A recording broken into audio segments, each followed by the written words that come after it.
If you're going through anxiety, if you're experiencing panic attacks, derealization, depersonalization, you may have a very difficult time explaining this to your loved ones, to your family, to your spouse, to your friends. They may even be wondering, what's happening? Why have you changed? What's going on? Like, what's even happening? I'm not really seeing what's wrong here. Why are you acting this way? You may have a very difficult time explaining it to them. In fact, you may have even tried to explain it to them and they have no idea what's going on. And what that does is that it makes you feel even more lonely, even more isolated. Even the fact that, oh my God, I'm actually going crazy. Look, I know exactly what you're going through. I experience the exact same thing. And in fact, I help people every day that go through this exact same thing. What I want to talk about in this video is a better approach. What's a better approach to really focus on this? Because the goal is to overcome this, right? The goal is to get out of this, to go back to living, not to make this some permanent issue that you need everyone to understand. So in this video, I'm going to share with you how to really get out and just a better approach. Let's get it started.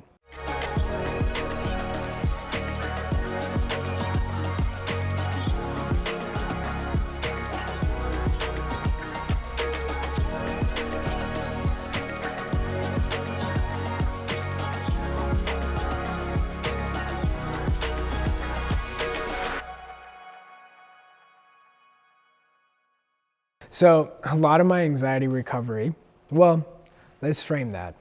A lot of my anxiety struggling days was me trying to convince everybody that something was seriously wrong. I was a very good convincer too, because I really felt it. I really believed it. In fact, if you put me into a doctor's office, I could actually convince them that there was something wrong with me. And then what would happen was they would run the test and they say, wow, he's fine. No, get out. And it wasn't just with them, it was with everyone. It was my friends, it was my family. And, going through it, a lot of it was me trying to just explain that, look, what I was going through was really serious. This is legit. And you may feel like, people just don't take you seriously. And that's how I felt. I felt like people just weren't taking this seriously. And by the time they realized what was happening, it was going to be too late. And I was going to say, look, I told you so, but now it's too late. Really, I used to think that. I used to think that's what would happen. And so you may get really frustrated because, look, going through anxiety is different than breaking a leg. Because someone could see you breaking a leg. Someone could tell, okay, this person's having trouble. But with anxiety, you can't really tell. You can't really tell. Even if you lost some weight, even if you're sad, even if your personality's changed, there's nothing physically apparent. So because there's nothing physically apparent, it's hard for someone to notice.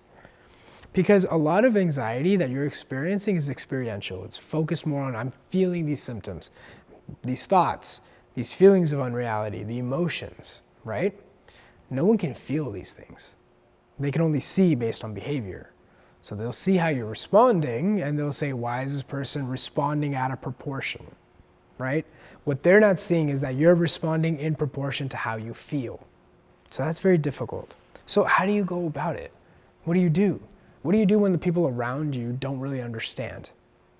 Well, I struggled with that a lot. And the truth is that I actually had very empathetic people around me. So I had very empathetic people that were supportive in me getting better, but didn't know what was happening, right? And so you have to understand, it's much more important for someone to be empathetic than to really understand. Because the truth is that trying to get somebody to understand what you're experiencing will never happen. So it's a better approach just to have a supportive group of people or community that's focused on you getting out of it. So I have a lot of clients ask me this all the time. Family doesn't understand, friends don't understand. I feel like I'm so alone. What do I do? Well, first thing I would say is stop trying to explain it because it's futile. What's the point? It's okay, and I'm not saying that in a mean way. Like, it's just, how can you explain something to someone who's never experienced it, right? Like, imagine, there's a rock, and I give sugar to it. It's not gonna understand what sugar is. What's sugar? You just know it's sweet, but what is it? It's not gonna understand. That's a weird example, but you get what I'm saying, right? Like if you can't experience it, there's no real reason to explain it. A better focus is to understand that the focus should be on coming out of this based on recovery.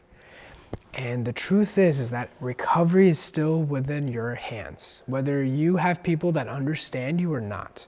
See, in the mentorship, I have a group of people that are focused, myself included, where I'm guiding them step by step. I have a team that's guiding them step by step. We all know that these individuals are going through because, number one, we went through it ourselves, and B, this is what we do. This is what we do professionally.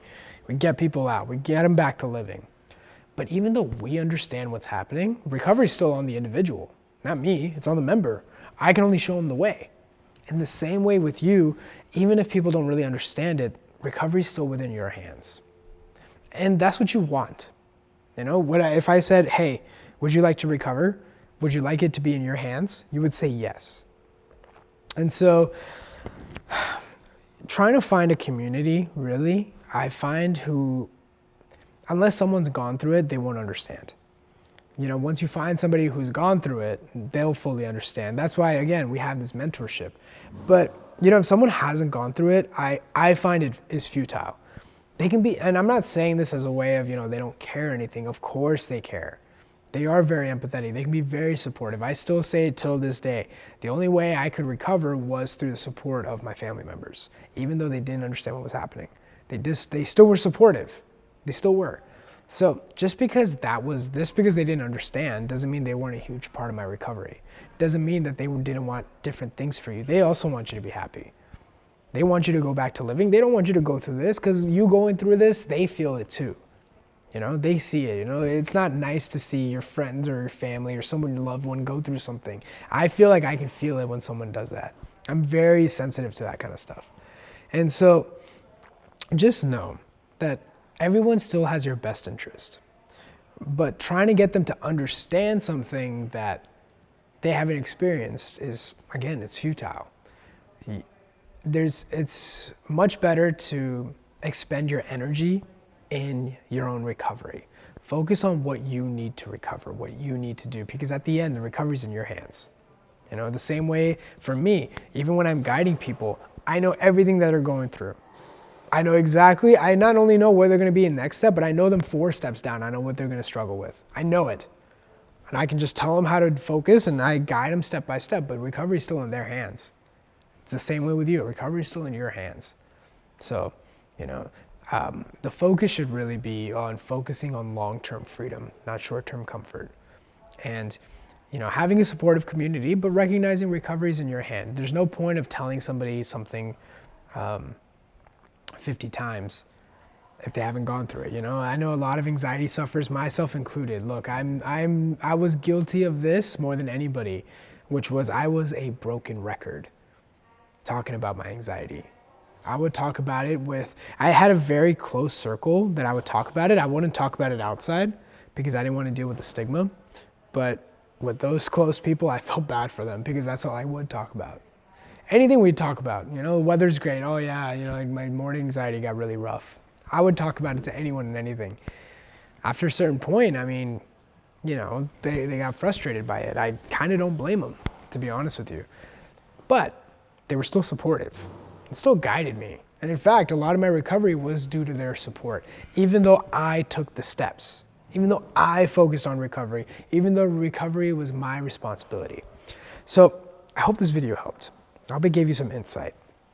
If you're really trying to focus on overcoming this and you're not really sure how to overcome this, the first place is understanding what's even happening. That's the best way because knowledge dispels fear. So the first step I would say is, I have a link down below to a private Facebook group. It's a free Facebook group where plenty of people have recovered. In this group, you will be around like-minded people that are focused on recovery. And it's important to be around the right type of people. You don't want to be around people that are also struggling because, you know, if you put a bunch of people that are panicking in a room together, that just amplifies the panic. You really want to be around people that are a few steps ahead of you, right? So think who, not how. How do I get out? Think who has gotten out.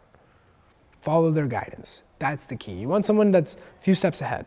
So in the private community, link is down below to the private group, the Facebook group. God, there's so many people that have recovered. It's absolutely nuts. Like, look through their posts, see what they're going through.